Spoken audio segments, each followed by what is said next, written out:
feel like a task voyeur. Oh, yeah? Who are you voying on? You? Well, I don't know if I like that, Myke. yeah, I'm in the Asana now. Okay. Obviously, I'm only seeing the tasks that I should see, which is good. I wouldn't want to see what's going on everywhere else. I mean, wouldn't you want to see, though? Aren't you curious, Myke? I mean, curious, yes, but also I know it would be like horrifying, kind of like Ark of the Covenant kind of opening feeling is what I imagine would happen.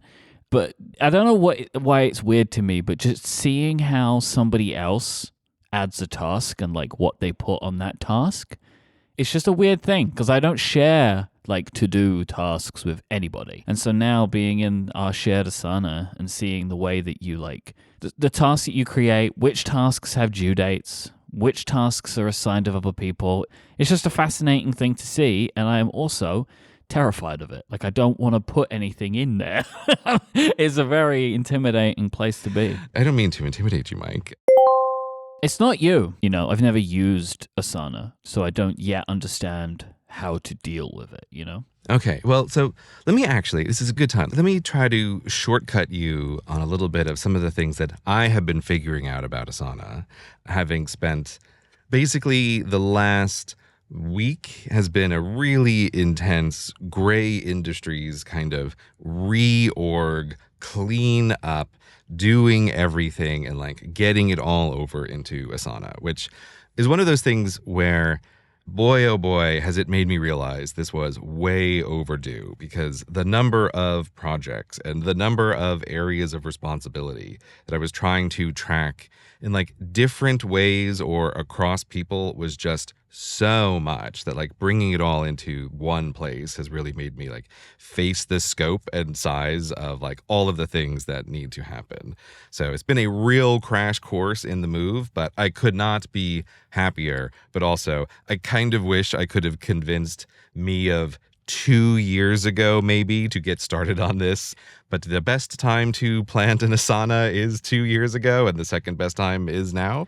I mean, it's always these things that you've got to go through the fire, you know? And if you don't, then you're just not going to do it. Okay, to have a tangent here, the thing that I'm aware of in like the venture capital world that I think the investors are bringing to the table in many ways is, they've seen companies go through the transitions as they get bigger.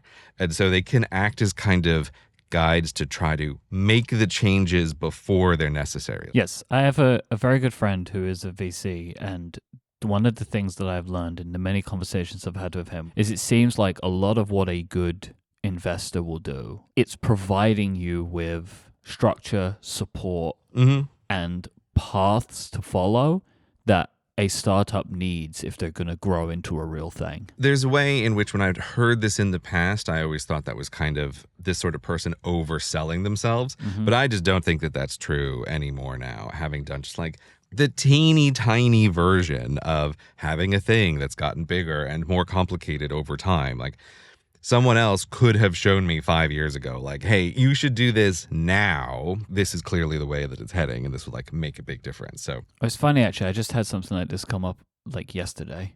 I was thinking to myself, like, I wanted to let you know how many outstanding invoices we had to pay over the next couple of months for product stuff. And I was thinking, I was like having to rack my brain of like, oh, so which one, where is the, you know, like really having to think about it, like which invoices have we got, which products are coming up. And I realized we need a system to raise purchase orders within our own company. So at any time we can understand how much money is committed to invoices that have not yet been sent to us, you know, like we've half paid for something. I don't know why this has happened to me more with Cortex Brand than Relay. I think maybe just in the like what the businesses do and how they function. Cortex is more like a regular business where Relay is a little bit more irregular, I think, in the way that it functions. I think it's the very fact that we have inventory. Like actually, as soon as you have said this now, I think this is the exact same thing for any of these projects, right? Like you're going along and everything is fine. Like we started with the theme system journal, and then we like add the subtle notebook. We add like one product at a time. And I'm only just realizing now, of course, until this moment, we've been basically mentally tracking. Oh yeah, we've got to pay for the journals. Oh yeah, we've got to pay for the sidekick. Like we've just been kind of knowing that that's coming. But there's like the multiplication in complexity, right? Keeping track of 3 projects is like 6 times more complicated than keeping track of 2. And like that's what happens where you add like one more thing and suddenly you go, whoa, this is like way over the line of being able to keep track of. So yes, let's do that. So it's very funny to be in this position where the things that I used to hate dealing with when I worked in my corporate job, like raising purchase orders and dealing with invoices, I now understand why companies do these things. Because if there is money to be spent on something, you've got to only spend the amount that can be spent, and whatever has to be paid later on has to be put aside. Like you can't just wing it. It's very funny to me to kind of just be fumbling my way through and bouncing into these just very common things. I am very aware that to many of our listeners, when I say this stuff, they just are head in hands. But I actually find it, for myself and for us, kind of adorable that we're just kind of like, here we are, like, la-di-da, like, how's it going? Oh, is this going well? And they're like, oh, we don't know how much money we got to spend. I don't know why, but it's like, I like it. I like having these moments where I realize what I need and work out a way to solve it. And at the same time, I feel like it means that we're just adding what we need at the time that we need it. And that works for me. Because there's some times where I think to myself, I wished I could put all of my time into trying to grow this business. But I can't. And I also other times don't want to, because that would mean giving up everything else that I love to do. It's the side project, really, in its own little way. And that means it grows and shapes itself in just like a funny way sometimes. Everything is a trade-off, right? Yeah. Like every hour you spend on one thing is an hour you can't spend on another thing. But this is the byproduct of like the side project has become more successful, which makes it more complicated. And that's why we have kind of bumbled into these things as it's gone along. And then on the reverse side, for me, I think the thing, again, like I've been forced to reconceptualize is I was just really determined to think of myself as a person on my own who happened to work with others. And it's a similar kind of thing. I'm like, oh, has the number of people I worked with really changed that much? Like, it's gone up a little.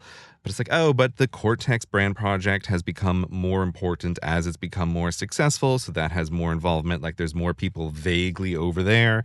But it's like just gone over that threshold where it's like, I cannot hold on to this conception anymore. Like it's hugely important.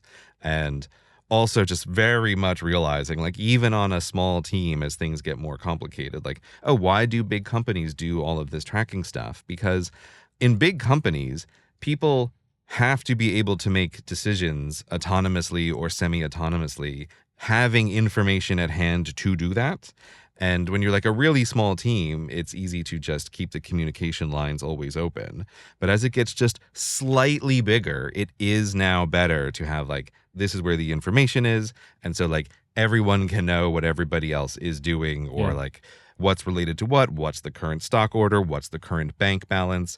Oh, it's better to know the current bank balance, not by asking Myke what he remembers we have out as orders, but like having an actual system that's keeping track of it.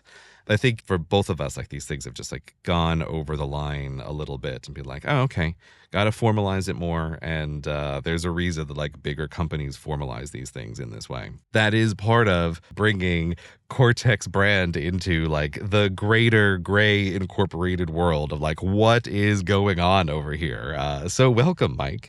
I also think it is very funny because you are talking about like, oh, you're seeing what's being added to Cortex. It's like, we have not yet turned our attention to the Cortex stuff. This is just like incidental things that have happened to pop into various people's heads to add on to the list. It's like it has been all the like gray industry side of things for now. I will say it's been very interesting using Asana, and I want to try to like shortcut you on, I think, when you're using it, the thing that has been the absolute strangest thing for me to really try to wrap my head around, and that is in Asana, the fundamental thing that is different here is it is a database of tasks. It looks at first like it's every other project manager where it's like, oh, here's projects, and then I have tasks inside of those projects. But that's not really what it's doing at the fundamental level. Really, it is just these unrelated task entries in a database. And like that is the foundation of what it's doing.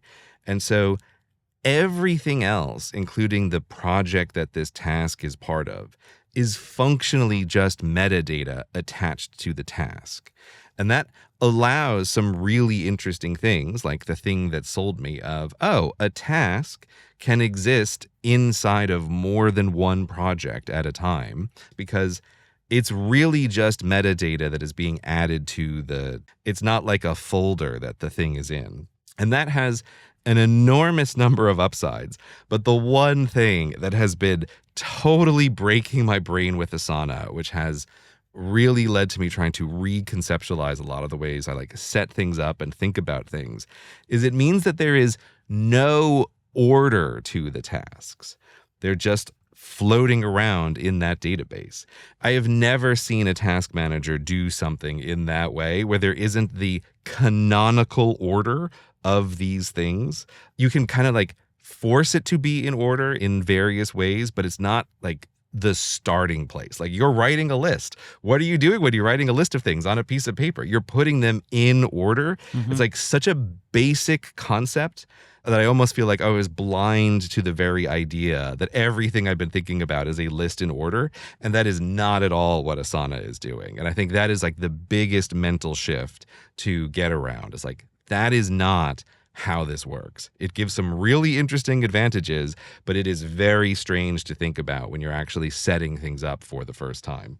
And I guess that's because, as you were saying, that like the tasks, they relate to something else, not just to them being a list of tasks. Like they sit within different projects, and because they can sit in different orders in different projects based on what might happen before or after, that if you just look at all of your tasks, it's not going to make any sense. You have to kind of like, is it like project first, task second? The key piece of information is who is it assigned to?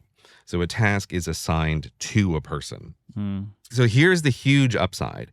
And this is also the thing that like the secondary thing that really sold me is that when you start using this, you realize, oh, because the tasks don't have this intrinsic order, it means that each person can arrange the tasks and view them and categorize them in ways that are separate from every other person. So the primary thing from the user perspective is, here are all of the tasks that are assigned to you. You then can, like, I think their ideal thing here in a sense is there's like a little thing at the top, which is just called My Tasks. You would just go in there and start grinding through all of the things that are available to you and that are assigned to you right now. And again, like I think it's so interesting because it's like, oh, of course, when you're distributing work across a bunch of different people, the order of those tasks doesn't matter to the individuals at any particular time. Like, where does this exist in the broader hierarchy? It's really only the question of what can I do right now? And that's where it'll let you see if you have a task that is blocking someone else, and it will let you see if there's a task that's assigned to you, but you can't get to it yet because someone else needs to finish it. And so they're blocking you. But that's kind of about all the order that's really in the thing. I just keep like turning this over in my head because it just like is not the way that I work. But I think it is the correct way to do this when you're working with multiple people. And so it's very interesting, like having gone through this with my assistant, it's like, oh, I can already see the very different ways that we work. It's like, I want to kind of set up a list, which is basically I should do these same things in this order every day. Like that's how I want to work through stuff. And Asana will let me do that. But like my assistant's job is very different, where it's like, oh, what is she seeing? She's seeing, hey, a bunch of things were assigned to you overnight. And then she's able to like immediately triage, like, oh, which of these does she want to do today? Which of these does she want to do tomorrow? And she's able to move it across like a traditional Kanban board, which I would never use for like sorting like the incoming, currently working on, pending future tasks. It's like, oh, of course, like we're each doing very different kind of work. My work is much more reliable. Hers is much more sporadic and across like a lot of different things. So she has to have a system that allows her to see things and quickly triage them. And I want a system that is like, here are the things that I have preset for myself to do, like in this order that I want to see them in this order. But like other people, if those tasks are blocking them, they don't care what that order is on my own list. It just is like, okay, they can see that like I need to do something that is blocking them. And that I think is just like, what an advantage. Because we've discussed many times like the problems of these kinds of tools is that they ultimately force everyone to work kind of the same way, which is where everyone's like a little unhappy all the time, which is kind of how I've always felt about Notion. Like, oh, everybody has to look at this exact same document in this same way because we're like literally typing a document that everyone can read. So Asana just like totally blasts through that, and I think it's great. What if you are like me, where like I like to have like due dates and due times on events? Does that not disrupt this way of working? No, so the due date is just part of the like metadata on the task. Because when you're saying about the task list, you mean like the master list, like the big overall list of all of the tasks, and then everybody else just sees their own, like they get their own little list of stuff that they've got to be dealing with? Yeah. So even for me, right, like I'm organizing the whole system, right? Like I'm getting like the highest level view. Asana acts as a 2-tier tool for me. So organizing the company, what are the priorities? What are the high level goals that we're trying to achieve? Blah, blah, blah. And then that actions down into like, here are the specific projects that we're trying to complete. Those projects then have tasks. But the moment that I'm not in like thinking about the high level stuff mode, I too am just going into Asana, looking at a list of the things that are assigned to me, and that's what I'm working through. Right. Now, I am the person who, since I'm going to use Asana for literally everything in my life, I'm putting in like all of the routine stuff that I was doing from last year and like the stuff that I want to work on this year for my theme. So I have like the absurd little tasks that are also just assigned to me that no one else has to see. But that's where like, this is what is really happening. It's like it exists on the assigned to you level, and each individual person gets to organize it however they want. But if something does have a due date, you will see that as part of like the task that you are assigned to. Or you can see that like, oh, this task is part of a project that is assigned at a date in the future. So that information also travels through. I have to say, hugely impressed. I will also say the thing that I want to plug on this is anyone who has listened to this show will know that is like, what is the one great thing that I've always complained about with all task managers other than OmniFocus is they have no concept of this defer date of like, you can't start the thing until X date. And Asana falls into that same category. It has something called a start date, but it doesn't act like the thing that I want it to. It doesn't have like a true defer date. And I was like, oh no, is this going to be the complete deal breaker that just like ruins this whole thing for me? And the answer is no, because you can also define any new custom metadata that you want to for any task. And then within Asana, it's like nearly Turing complete. There's like a bunch of rules that you can have run on all tasks to like treat them however you want or move them around automatically when different things happen. And so I have been able to sort of like shortcuts for Mac OS. There's a thing that they just call rules, which is like shortcuts for Asana.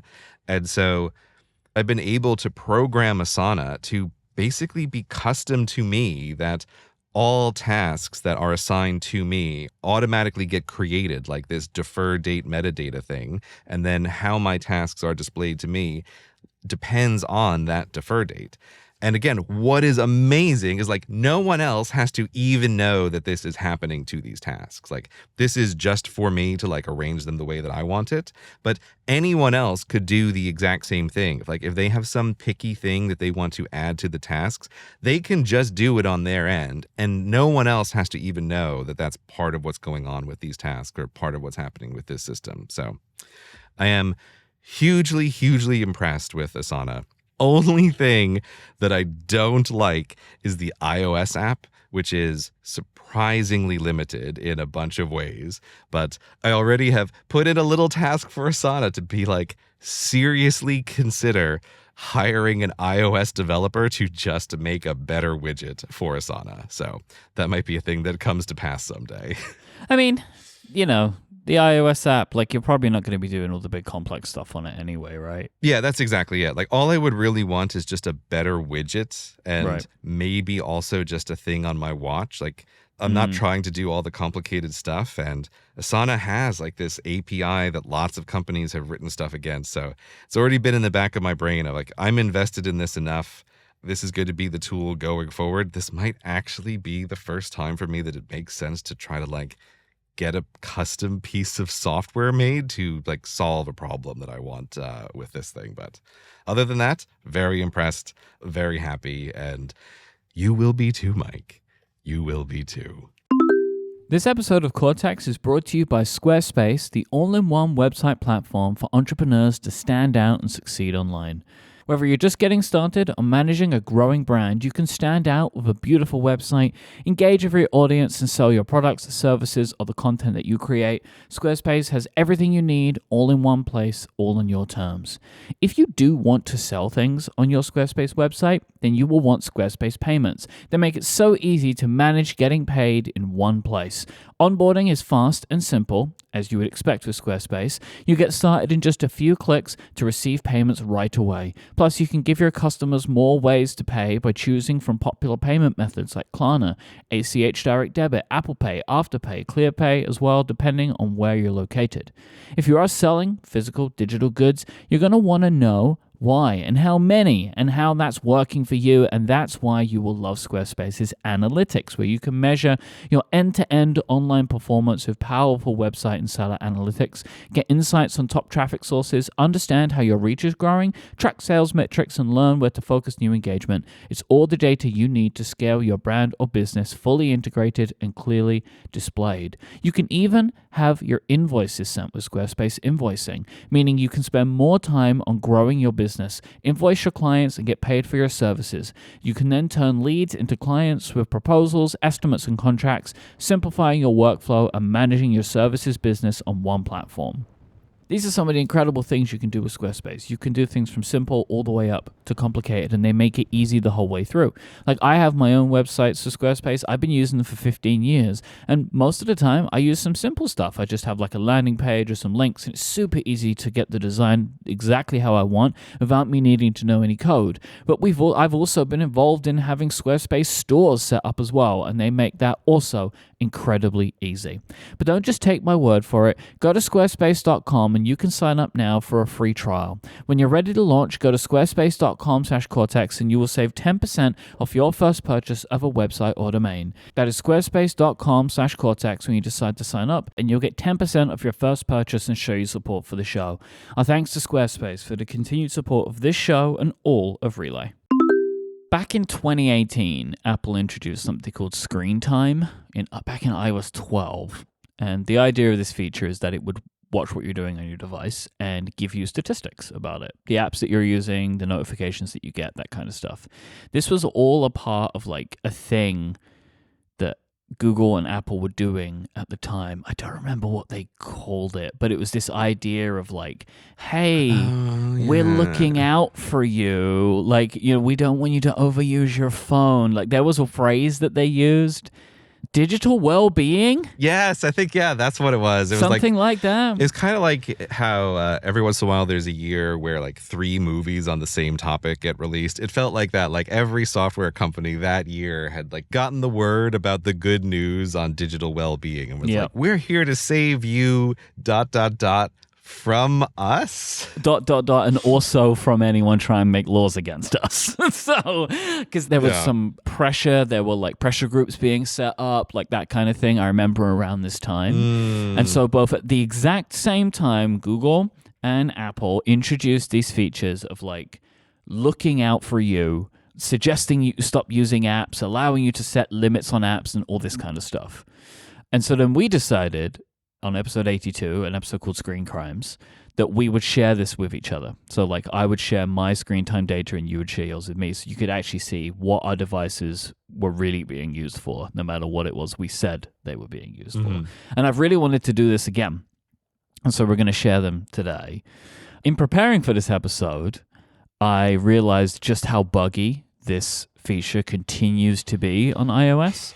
So these are the bugs that I have encountered in trying to prepare for this episode.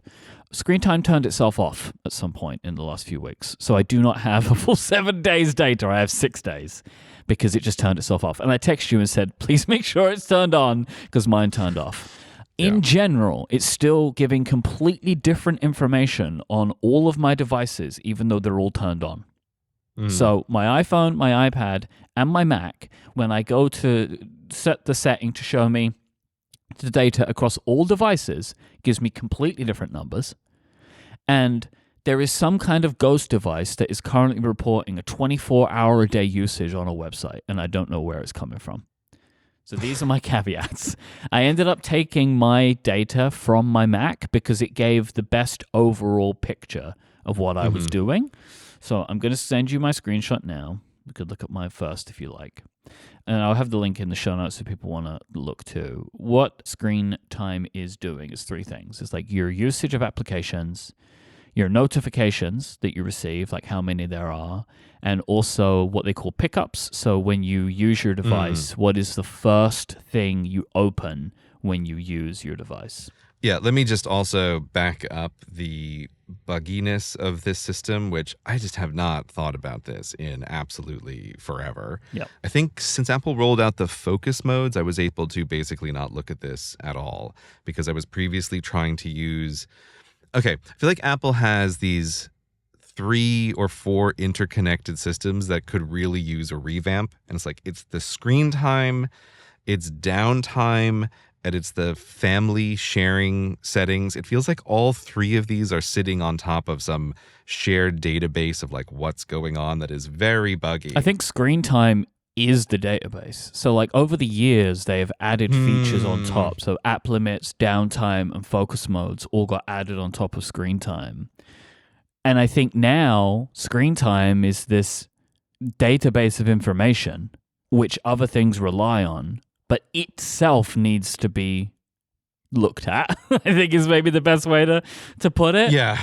I tried to turn it back on from my Mac, and it was just like, the data was garbage. And like, do you know what I'm doing with my time, Myke? I spend 24 hours a day, 7 days a week on Finder. That's what I'm doing, apparently, according to my Mac. Last week, I spent 133 hours and 11 minutes on Bloomberg.com.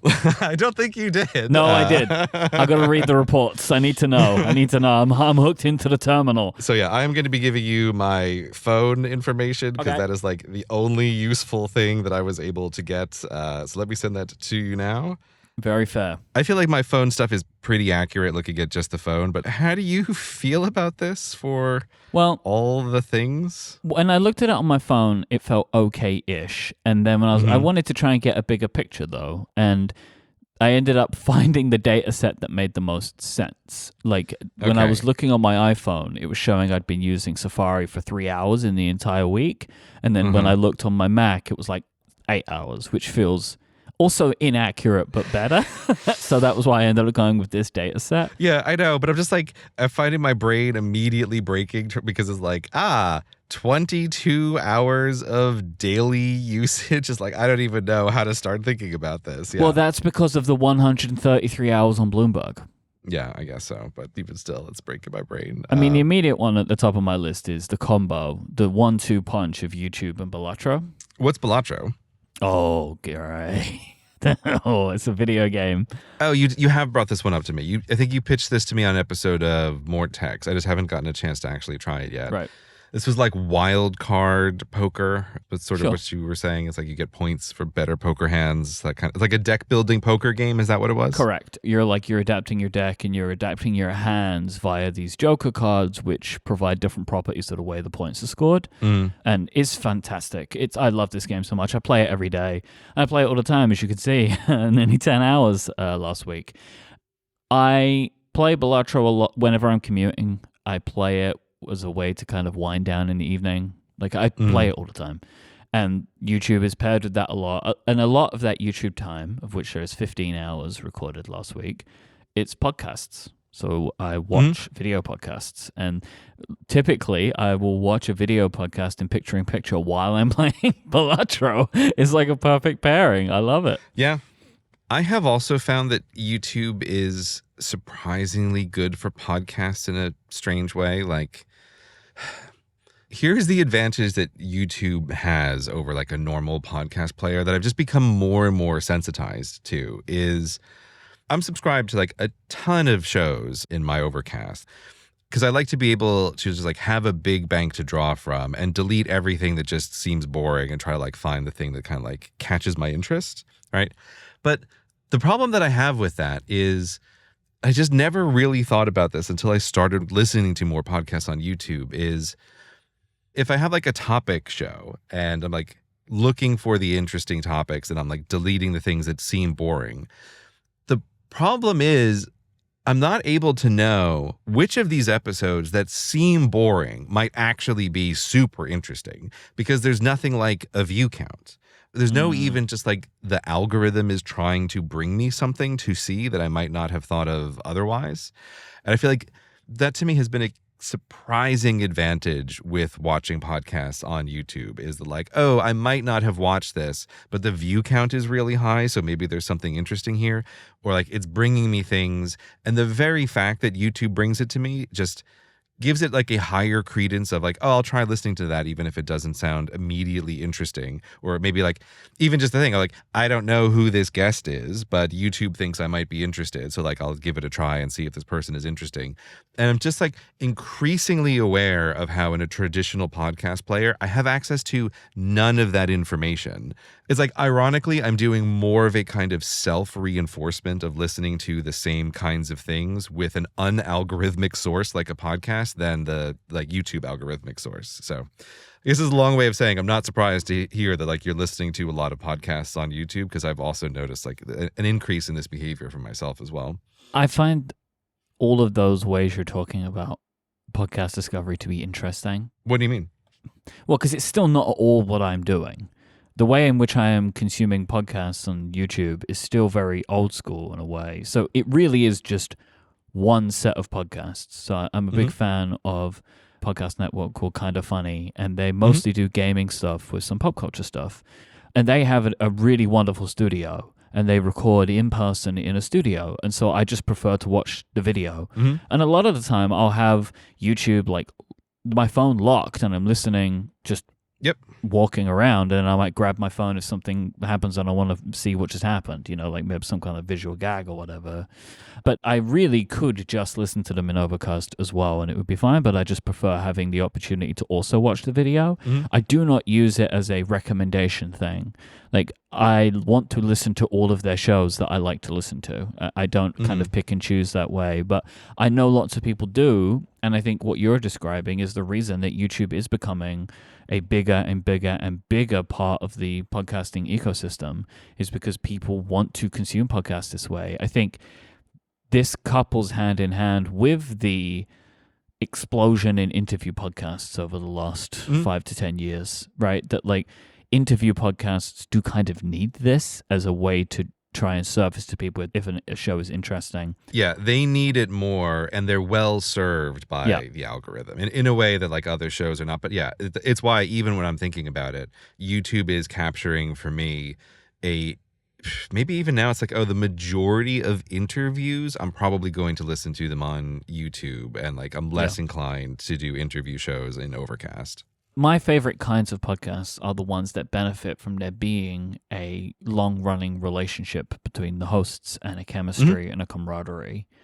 And I think that algorithms do not help that kind of content to blossom. No. From the producer side or from the listener side. But when the episodes are kind of singular, because they're having a different makeup of people on them, I think that algorithms do help that. But that's also just not a kind of content that I like to consume. I don't listen to really any shows like that.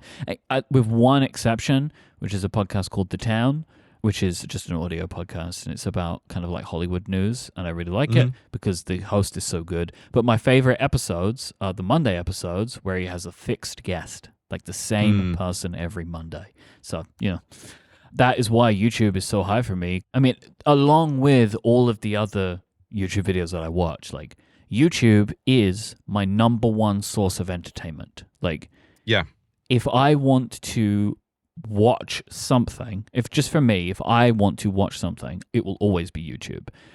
Very rarely with my wife, right? Like if we're going to watch something, it will be a more traditional television show.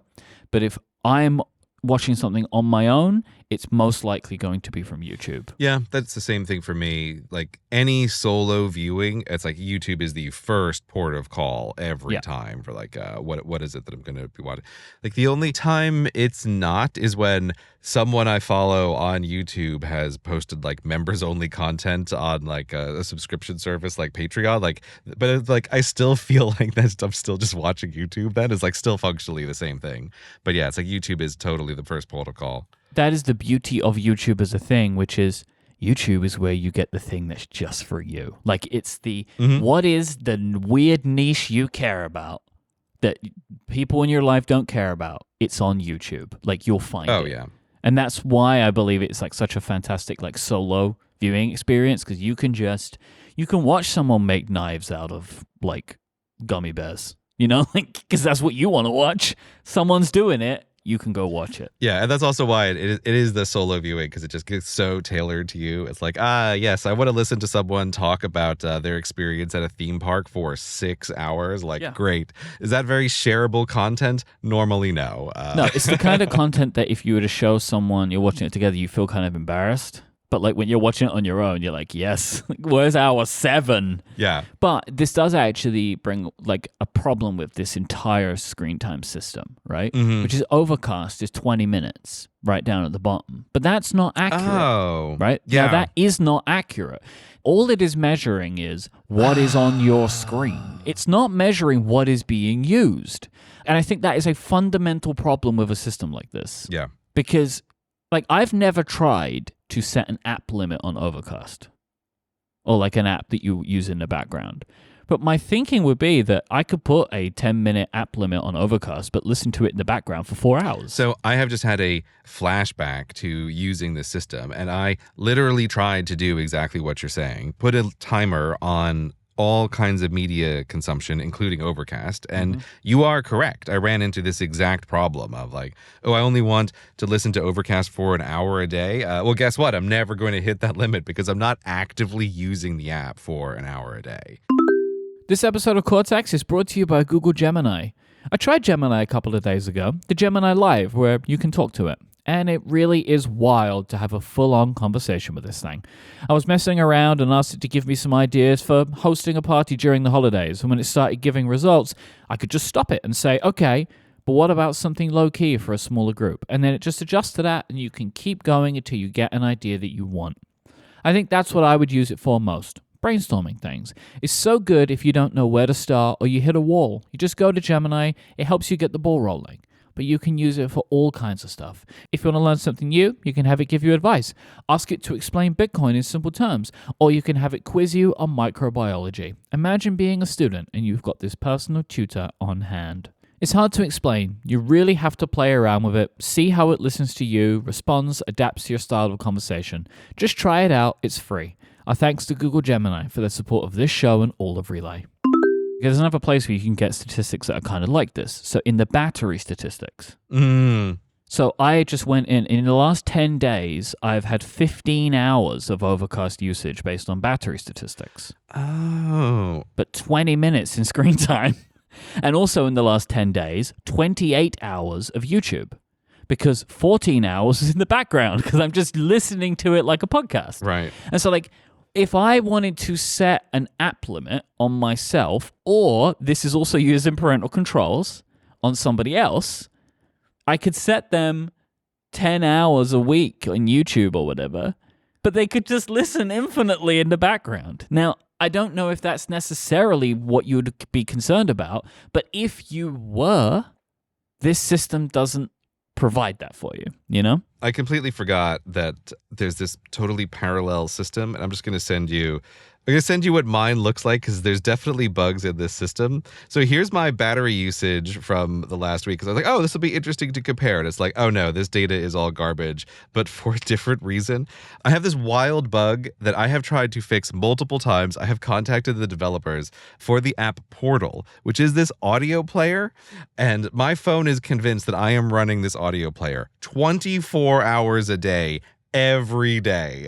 So I have like 222 and 20 minutes of background usage of Portal, which I can absolutely guarantee is not the case. So like, why are there multiple incorrect ways of trying to track what you're using on your phone? Like, this really feels like, you know what? Apple needs to do what we're doing. They need to do a reorg of like, how are we tracking what people are doing on their phone? Because these systems are just wild. I understand why a battery usage thing would be separate, because there are apps that do just run in the background, and they sip at your battery, but they do run in the background.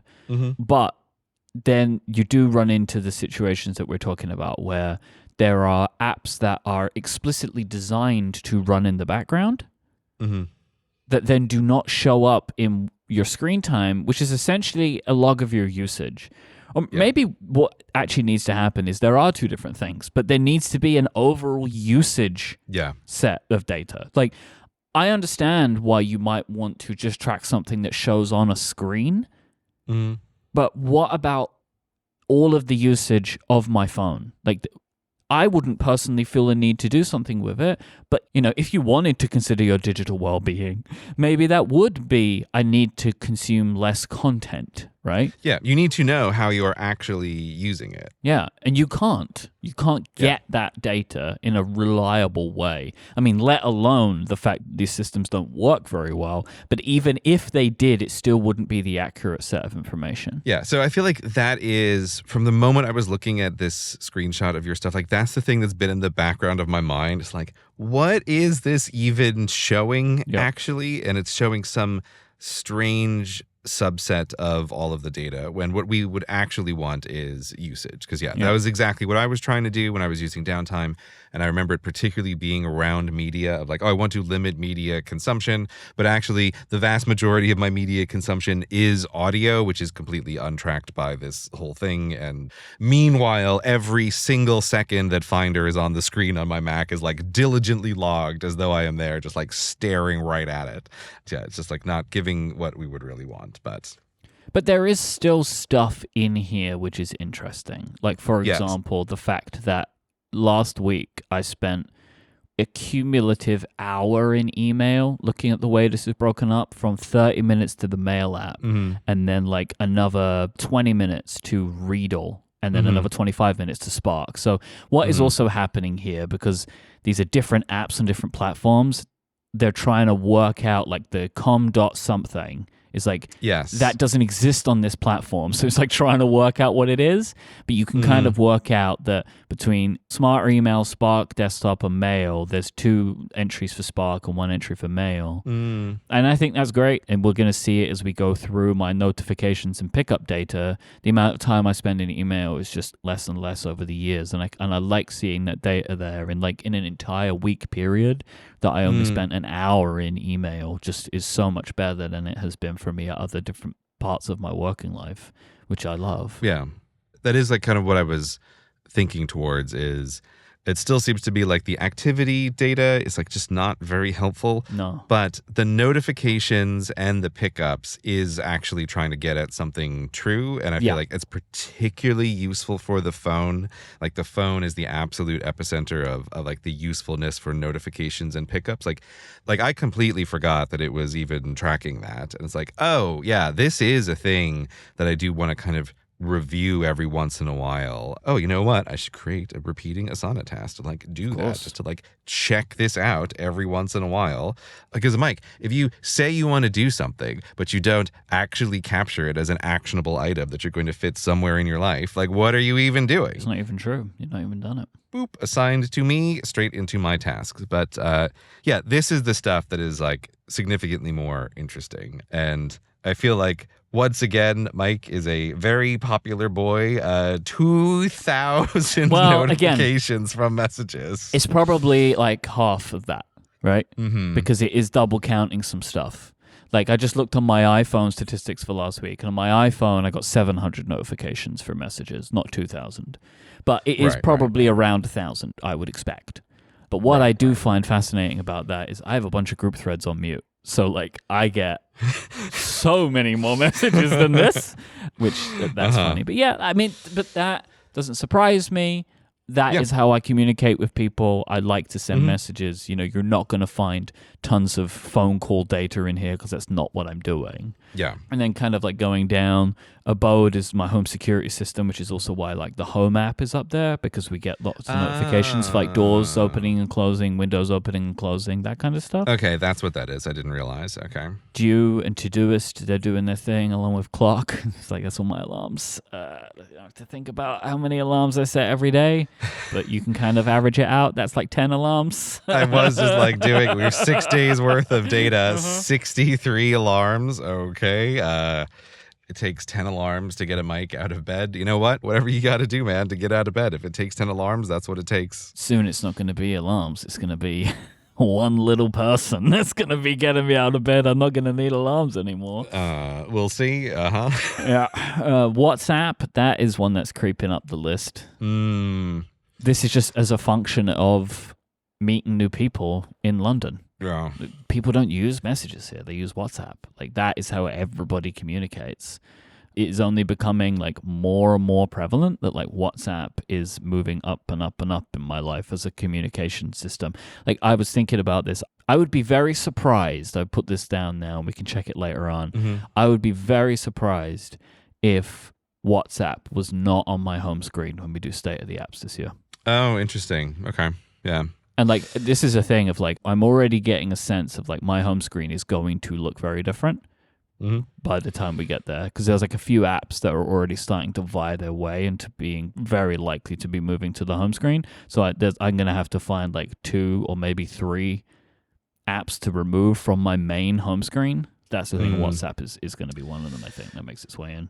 Yeah, I was just looking. So I have for years like vehemently refused to use WhatsApp. I'm like, I just do not want another communication channel like at all costs. Like I will do anything I can, but I will easily bet that like WhatsApp will be on your home screen next year, because even for me, it didn't cross over into like my top list for notifications, but the dam did break this year of like, oh, there were suddenly 3 contacts like who all needed to use WhatsApp. And I was like, I can't fight this anymore. Like I have to give in. And so I was like, great. Now I too have WhatsApp. It's like I finally lost this battle that I somehow thought I could be like the only person to survive from. But you probably don't need this top tip, but I'm going to share this top tip because this was a thing that's frustrated me with WhatsApp forever was that, say you had 3 people that send you a message, right? And you have a badge, like 3 on the little badge thing. Yeah. If you opened WhatsApp and looked at one message, it would clear the badge completely. Yeah, that has happened to me. What's the top tip? You can change this now. They have added a setting. For years, they did not have this as something you could change. It was just that was how WhatsApp worked. But now, if you go into WhatsApp, you go into settings, you go into notifications, there is a toggle called Clear Badge. Okay. You turn that off immediately, and it will maintain the badge for you. I want to share this tip with as many people as possible because it has significantly changed my feelings towards WhatsApp, because I sometimes would be like, there is a message in there that I want to get to, and I was terrified to open new message notifications because it will clear the number away.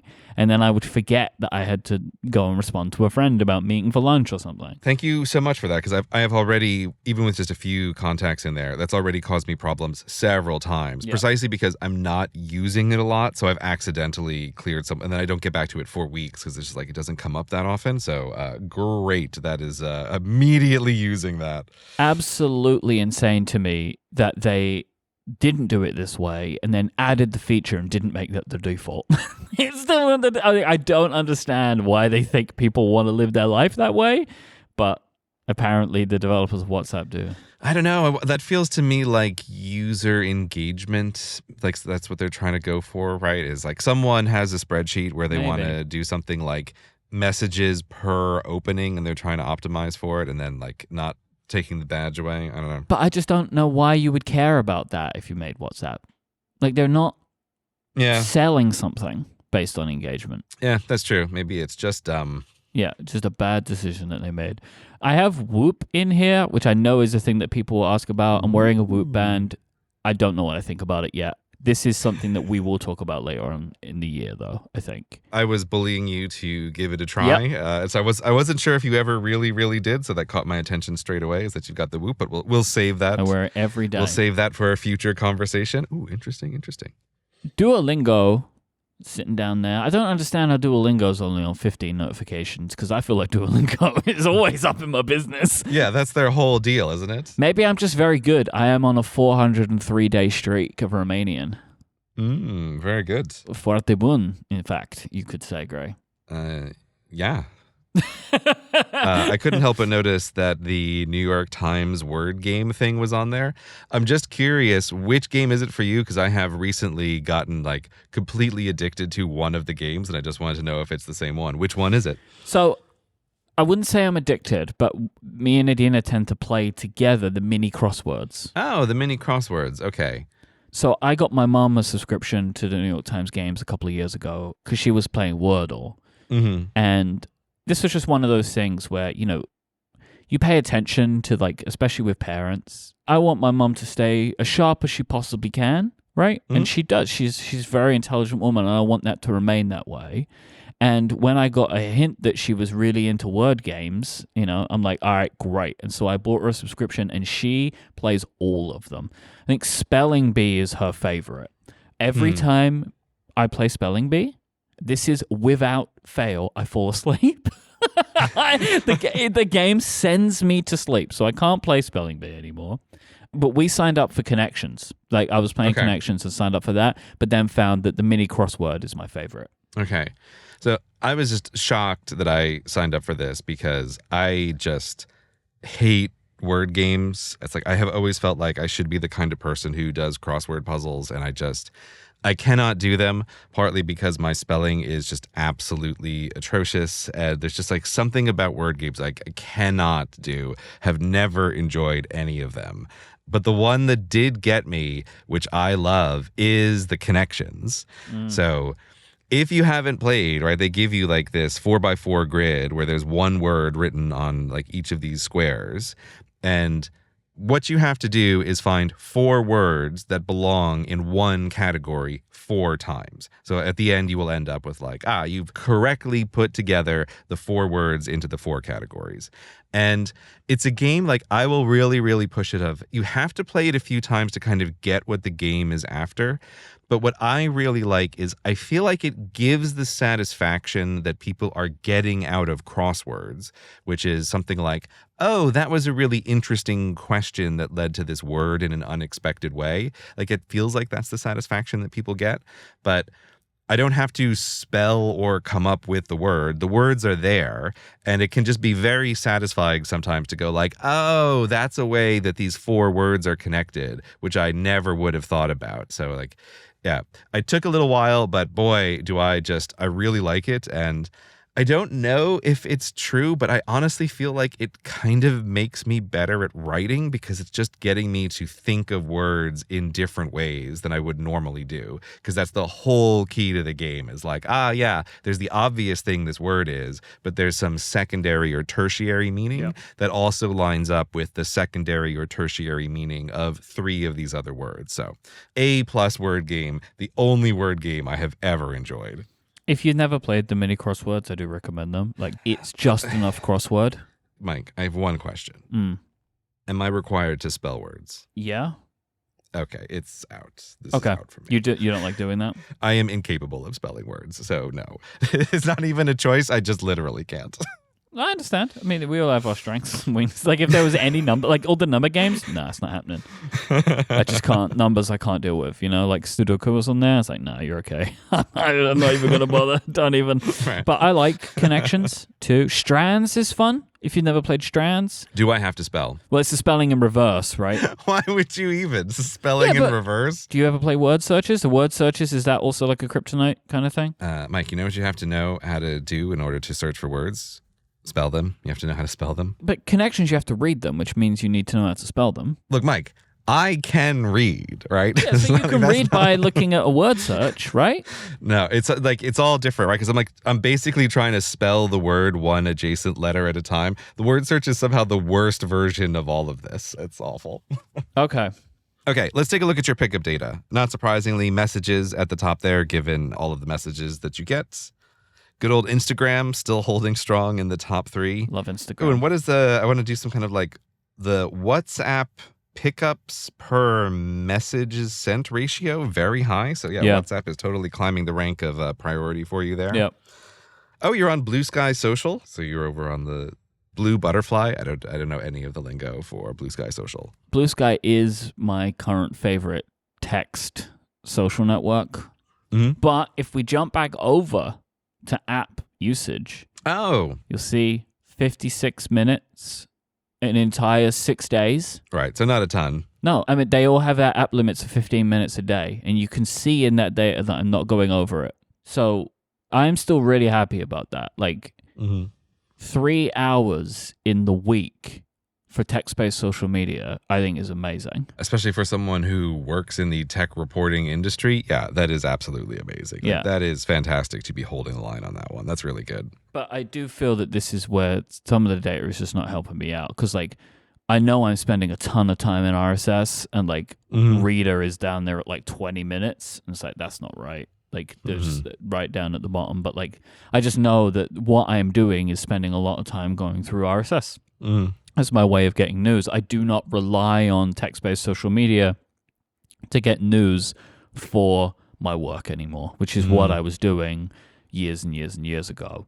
So I'm much happier about this mix of the way this stuff works for me now. But yeah, of the ones that I am using, I find Blue Sky to be currently the most enjoyable. But this stuff, it goes up and down over time. It's also the newest one, you know?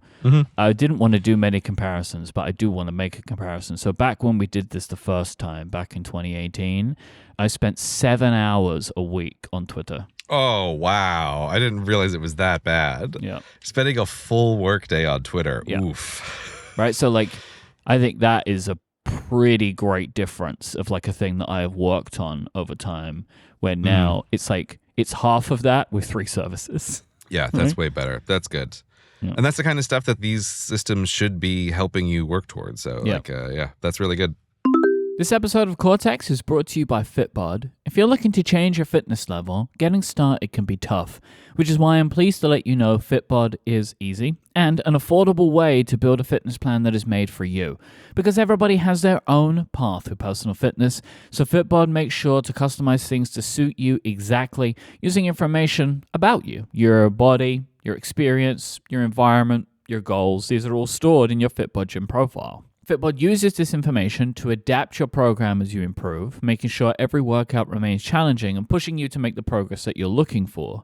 Because Fitbod tracks your muscle recovery, it makes sure that you avoid burnout and keeps up your momentum. They also make sure that you're learning new exercises the right way because they have over 1,000 demonstration videos. Because Fitbod know that when all of your muscles work together, you avoid overworking or underworking them because both of these can negatively impact your results.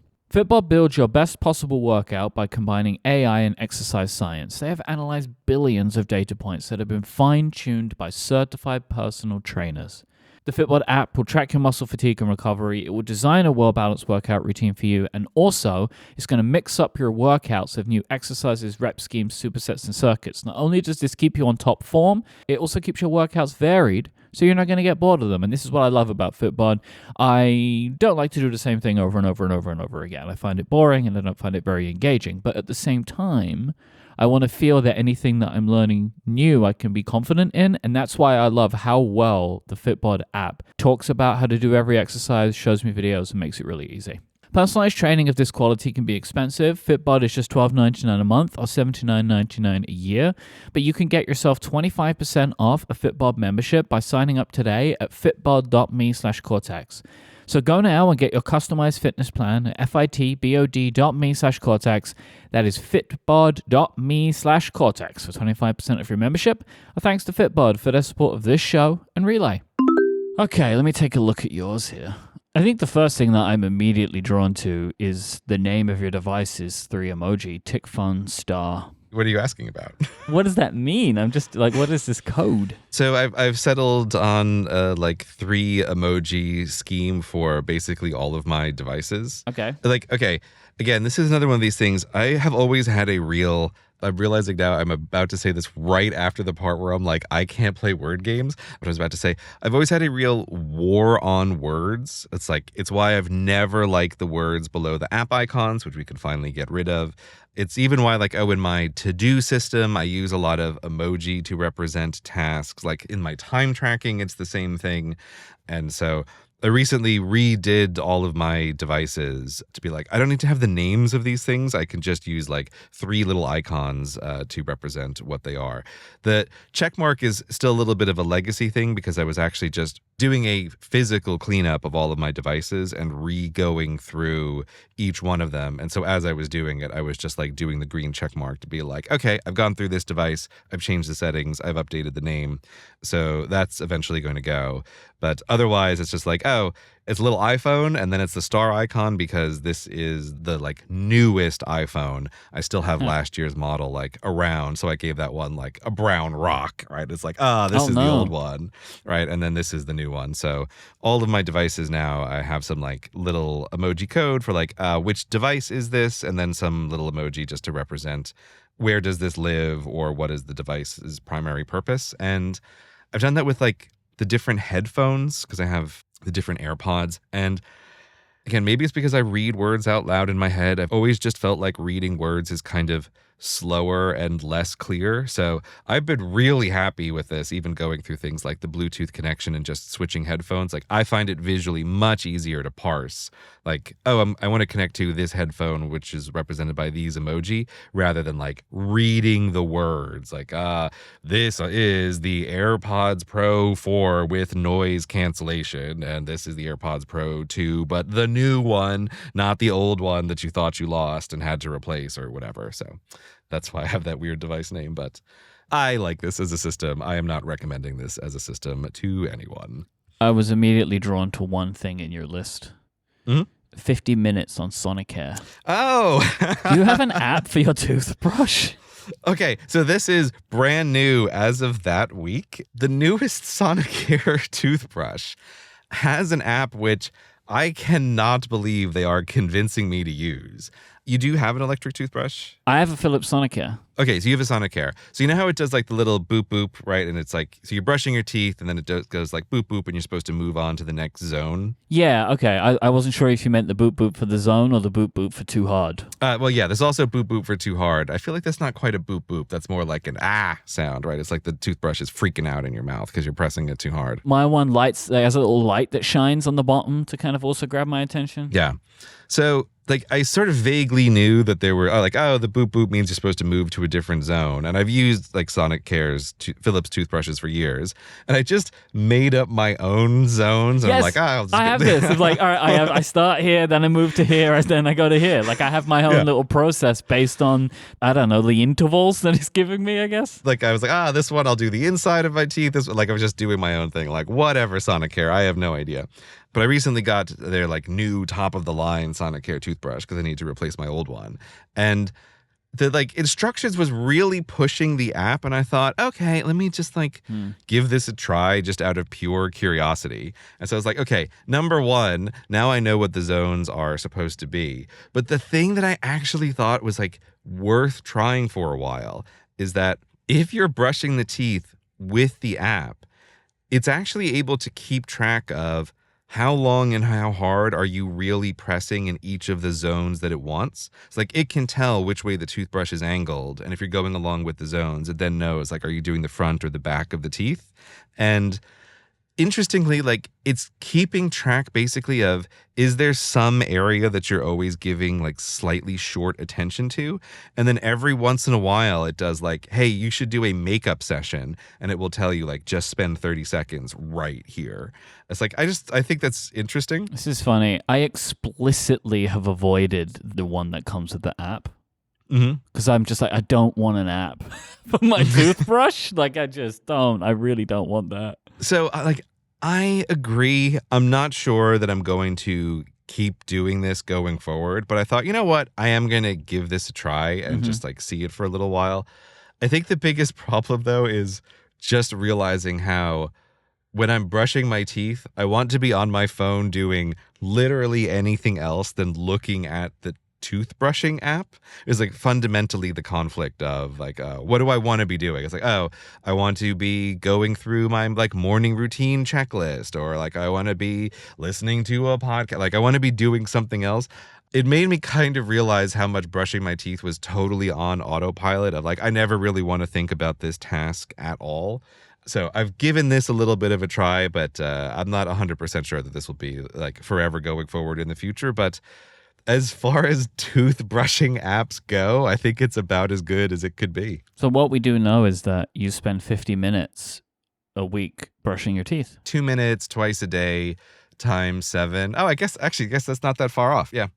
So do you have to have the app open while you're brushing? That is the killer. That's what I mean by I want to be doing something else. I see what you mean. Yeah, no, I don't want to do that. I don't want to live my life that way. Okay, Sonicare, if you're listening, what I really want you to do is the way YouTube could let you play like a little video on screen while you're doing something else. That's what I want this app to functionally do. Like show a little video on screen of what you want me to do so I can also be doing something else, because I do feel like that toothbrushing app, it's really blocking every other app on my phone while I'm brushing my teeth.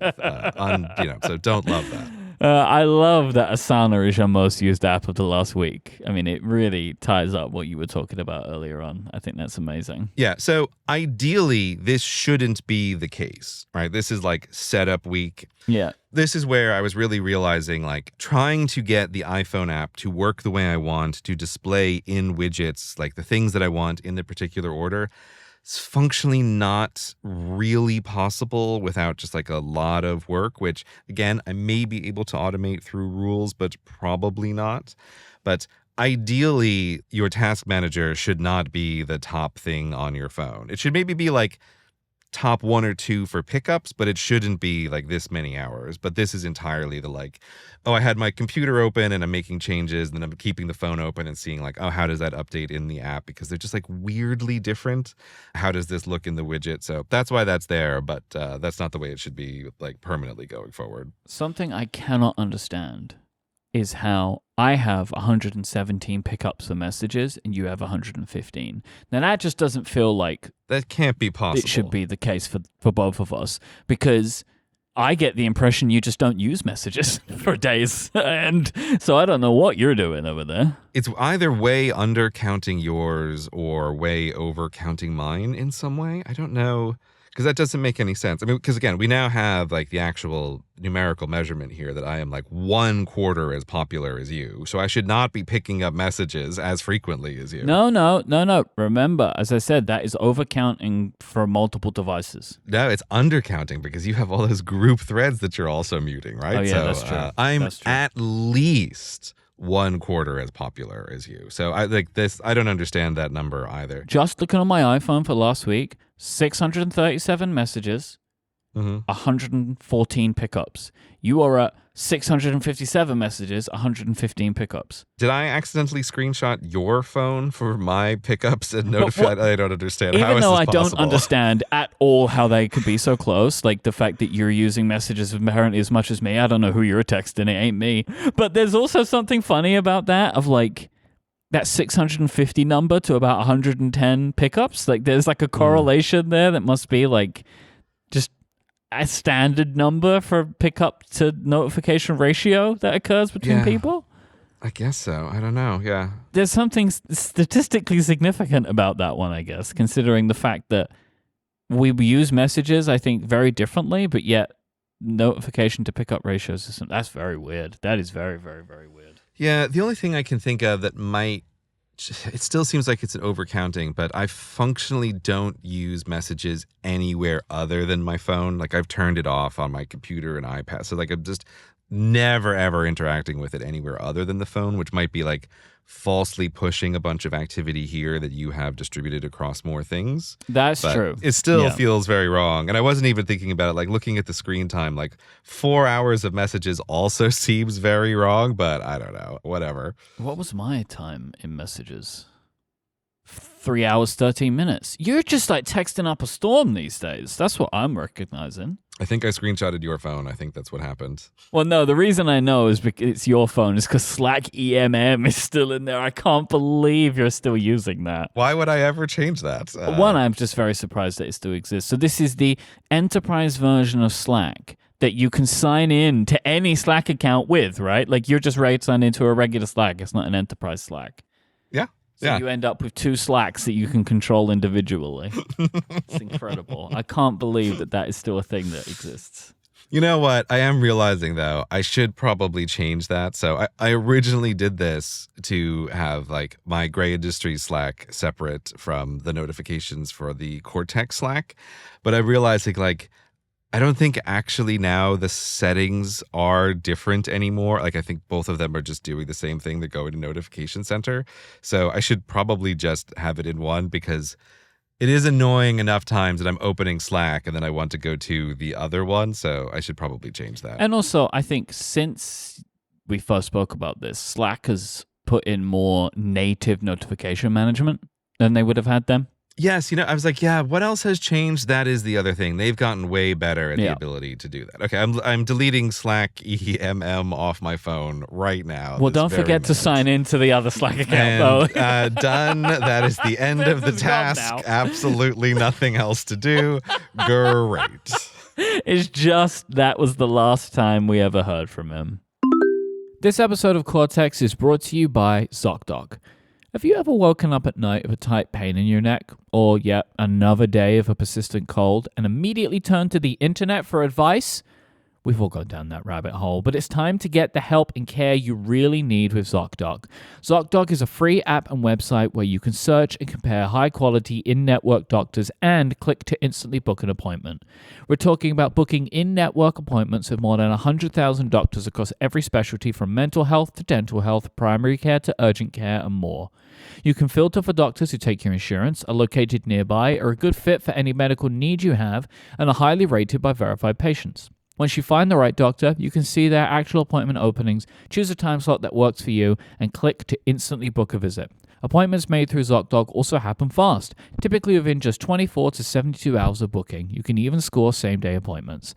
This is the important thing for me. What I was saying about like looking online and trying to work out what's wrong with me, this is because I couldn't get doctor's appointments fast enough. But with ZocDoc, you're able to actually go on and book those appointments quickly on your own schedule. You can even do them digitally. I think that is amazing and makes a big difference to my life when I'm able to get the care that I want in the time and in the way that I need. Stop putting off those doctor's appointments and go to ZocDoc.com/Cortex to find and instantly book a top-rated doctor today. That's ZocDoc.com/Cortex. That URL one more time, ZocDoc.com/Cortex. Our thanks to ZocDoc for their support of this show and all of Relay. So TikTok, Myke, how goes the paternity clock? It's ticking. Oh boy, is it ticking. So This is my last episode that people will hear before my paternity begins. Me and you are actually pre-recording an episode, which, by the way, is going to be a book club. I might as well say that now. We're going to do How to Win Friends and Influence People.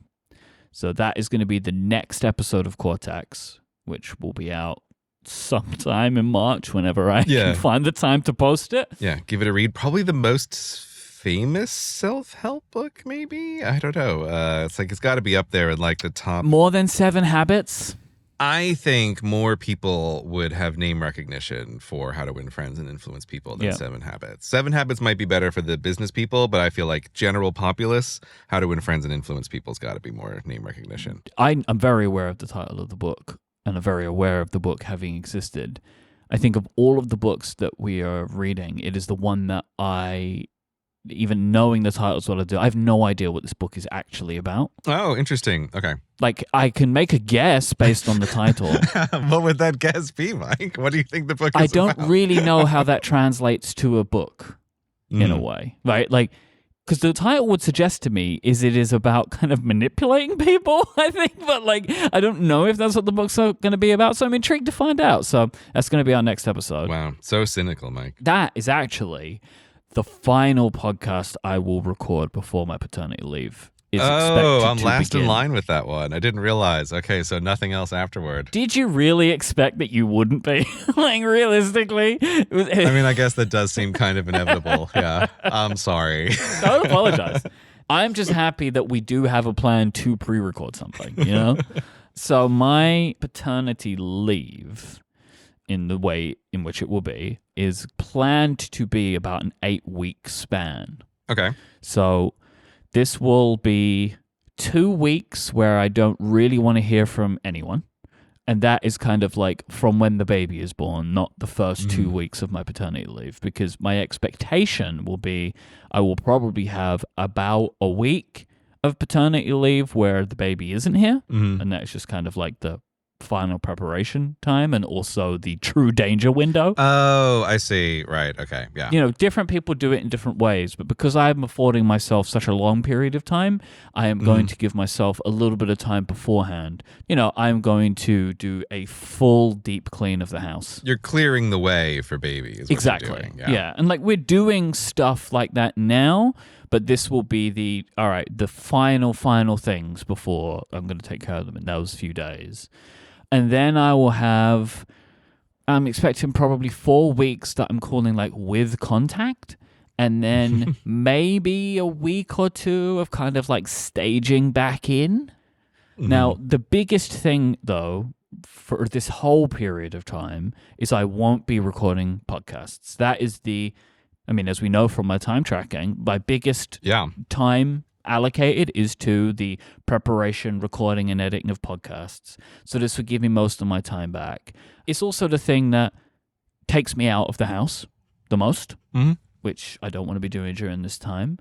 So that is the thing. And then I will be keeping in touch with various endeavors. There'll be the occasional meeting that I'll still be attending, like during the kind of like 4 weeks with contact and the week or two of staging back in. The staging back in will probably include recording some podcasts, but not all of them. But that is a very nebulous thing. This is a thing that a bunch of friends recommended I do, but really it's like will this occur at week 6 or will this occur actually at week 8 and maybe, you know, some stuff doesn't start again until like week 9 or I don't know yet. Wait, was your original plan just to go straight back into all of it and not phase it in? You know oh me. My God, you that's know crazy. Me. I was like, bang, let's go. Like, because that's just how my brain works. It didn't even cross my mind that you could do that. Oh boy. Incorrect, Myke. I'm glad you have been correctly advised on this to stage it back in. Am I going to be last out, first back in? Is that the way it's going to work for Cortex? You might be first back in, yeah. I'm not sure yet, though, because I really don't know what the end part of this looks like. I mean, but this is like emblematic of this entire process for me. Being self-employed, I'm just working this out on my own, right? Like, why 8 weeks? Because that felt like a good number. It was also my opening gambit and everybody agreed, which I couldn't believe and I was so happy about. Like, I was just like, well, 6 would be nice. I guess I'll start with 8. And like, it was like a negotiation, but all of my colleagues like, yeah, of course, take as much time as you want. I was like, oh, great, I'll take 8 weeks then. I didn't know what I should do, but I knew what I wanted. And what I wanted was as much time as seemed realistic.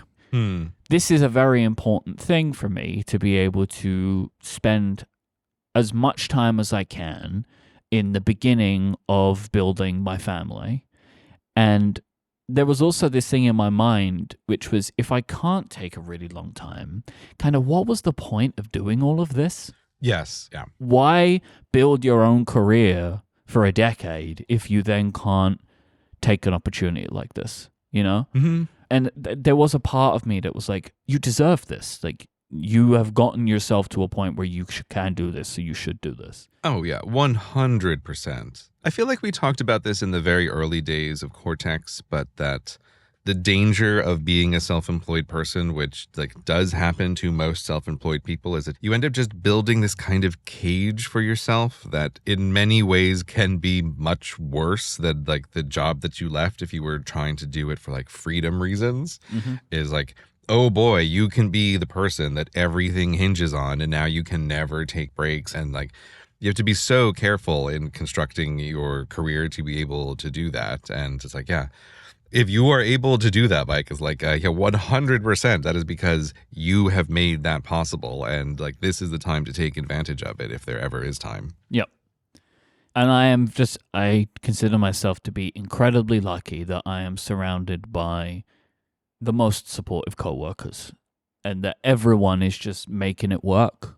I am also doing my best to just trust everybody that it will all be done, which is not my natural way of feeling. No, it is not. You know, we all have pride in the work that we do, and part of the pride that I have is that everything is done as well as it can be on time. And I feel like for projects to work that way, everybody kind of has to agree on that.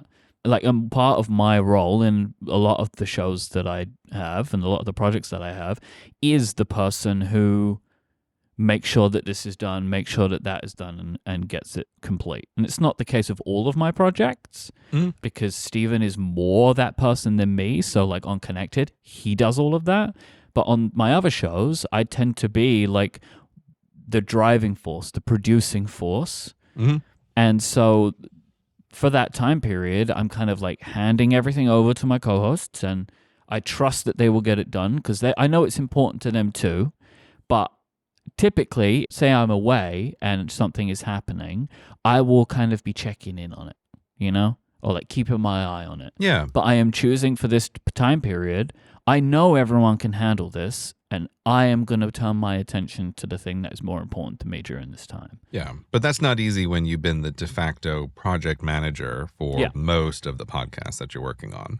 I'm going to be really interested to kind of like debrief with everyone of like how this time was for them.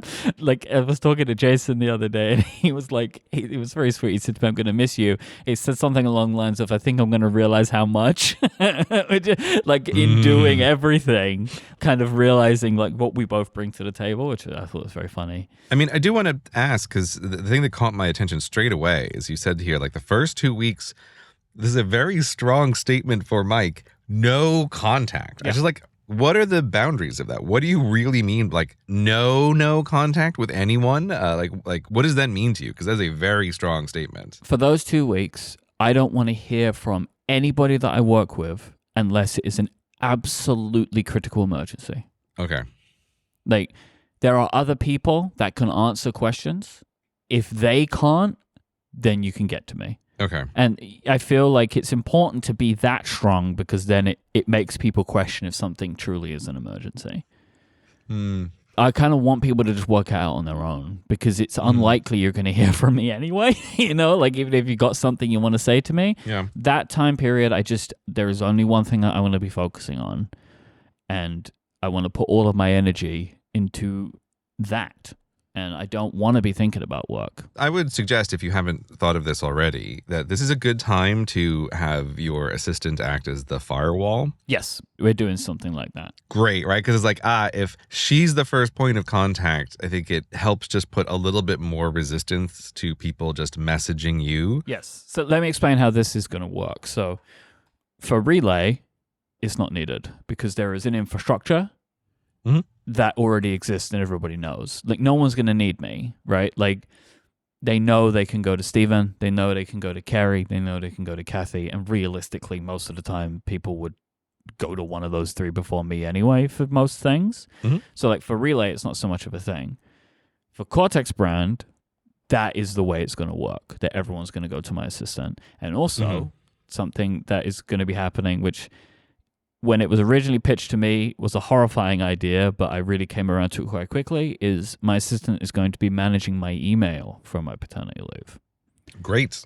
So she will have my email logins and we'll be looking at it a few times a day, triaging it, and she will then, if like something appears to be urgent, come reach out to me. But by and large, it will be triaged.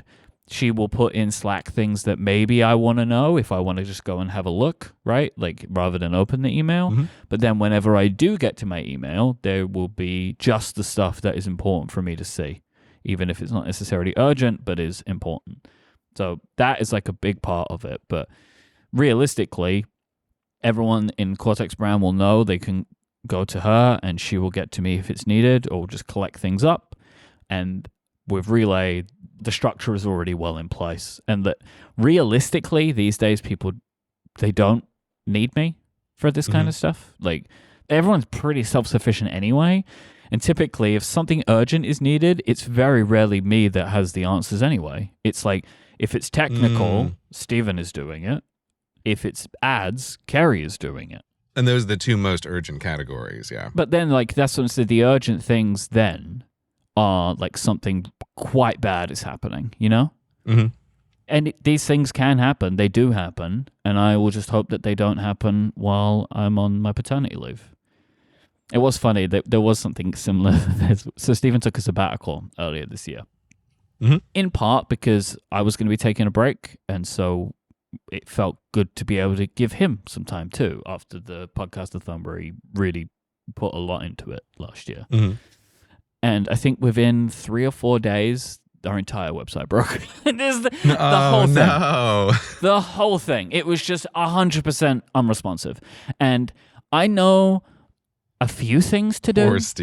Poor Steven. That's terrible. And I went in and I was rebooting things and I was trying my best and I've reached out to him. And luckily, he didn't even know what needed to be done in that scenario.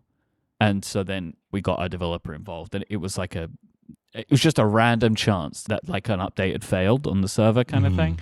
But it was I felt so bad. I tried so hard to fix it and I couldn't fix it. But there are things like that could happen, but in the reverse, I don't know what they would be, but some kind of big business issue, which, is a decision that Stephen would probably not make on his own and would at least want me to know about it. But I consider that unlikely. And I also know that he knows how important this is to me, and it's important to him that I can take this time, so it would have to be huge to kind of cross my path, but we'll see. I mean, for the majority of the time that I will be away, I'm going to be checking in with people and answering questions, and it'll just be on a weird schedule, people can send me stuff and I'll get back to them when I can. Cortex Brand is probably where the majority of my work will go during my paternity leave, just because it needs more decisions right now because it's new. And it's likely we're going to be launching our pocket notebooks during my paternity leave, which is a decision that I made that I want to do it during that time period, because if this is going to be the year of products, we have to actually launch the products. And so that is going to be happening during the time, but obviously towards the end. I feel like I would strong push to defer that to the phase back in 2 weeks period. That's probably just when it's going to end up being, just based on shipping and stuff like that. It's going to be in April for sure. Then it's just kind of when is everything ready?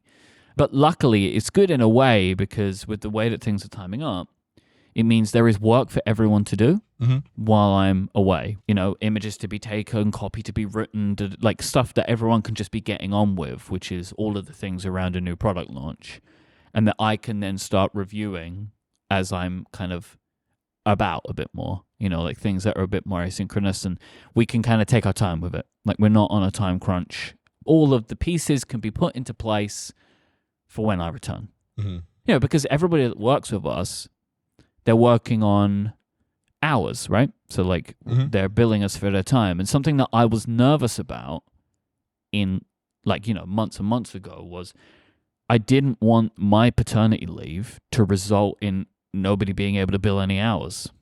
Right. Yeah. You don't want to be the blocker for absolutely everybody. Yeah. No. And so I'm really happy that we have this project of getting all of the collateral together for a new product for happening while I'm gone, because everyone will be having things that they can get on with without me needing to be there. And that, then eventually everybody presents what they've got, and then I can do the approvals. And the approvals stuff, or the feedback stuff, that doesn't take too much time. The time has actually been getting to this point. putting briefs together and like getting all the products together, and I can send it out to all of our creative people that we work with, and then they can go ahead and put something together for us. So like I think I'm happy that I've gotten this project to this point before the leave begins. You just reminded me, and I am assigning it to you right now, a template in the Cortex brand Asana for product launching. So while you're doing this, I'm just going to put that in there for you to just like throw in the rough steps as we're doing it this way, this new way the first time. And like, we'll organize it later, but this is just like a place to start capturing like, what do you want to have happen in what order and when? So yeah.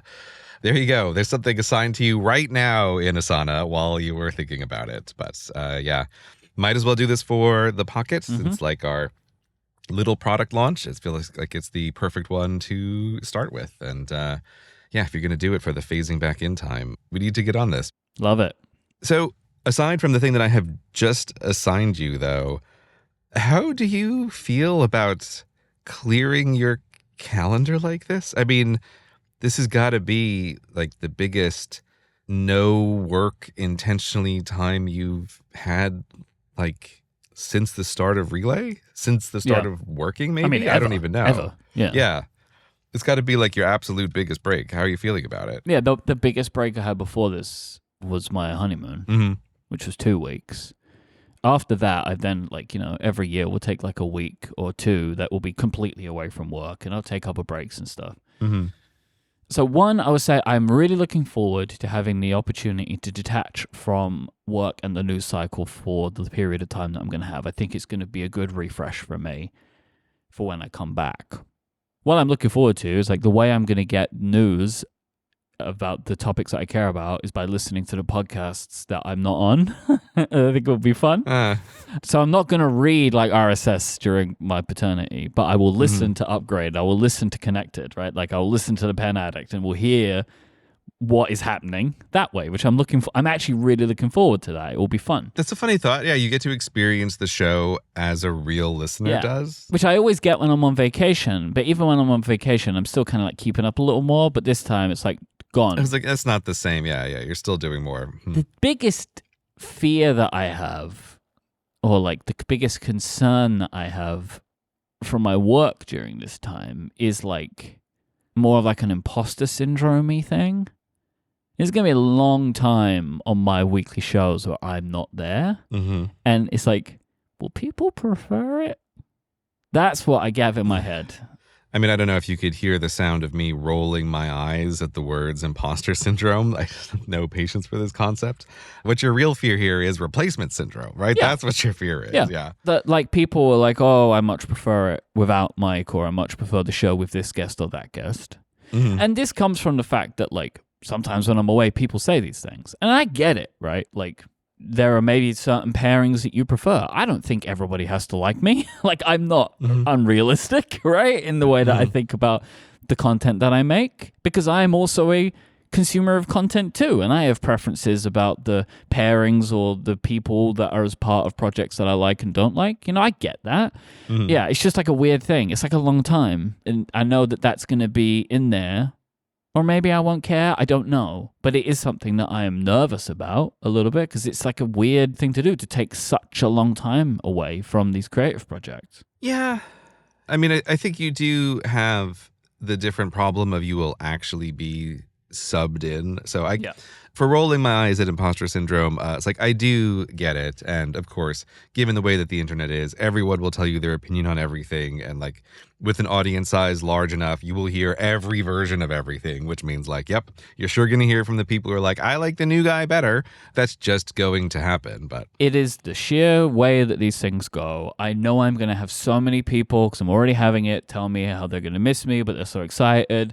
And when I come back, people are going to be like, oh, I'm so happy you're back. But there'll be like 3 people who will email me and be like, stay away forever. And they're the only ones I'm going to think about. But like, I know this, but the thing is, I've been on the internet for too long that I know that it will bug me for a day or two, but I've just like hardened over time. I'm kind of just like, hey, so what? That is the ultimate thing that I get to with those, where there is this kind of thing of like someone will say to me, I wish such and such person was here instead of you. And I'm kind of like, well, unfortunately, you have me to listen to, so that's your punishment, I guess. I don't know. Yeah, I mean, my feeling is a little bit more direct, Mike. It's like, they're your shows. Those people can suck it. Yeah. That's just the end of it.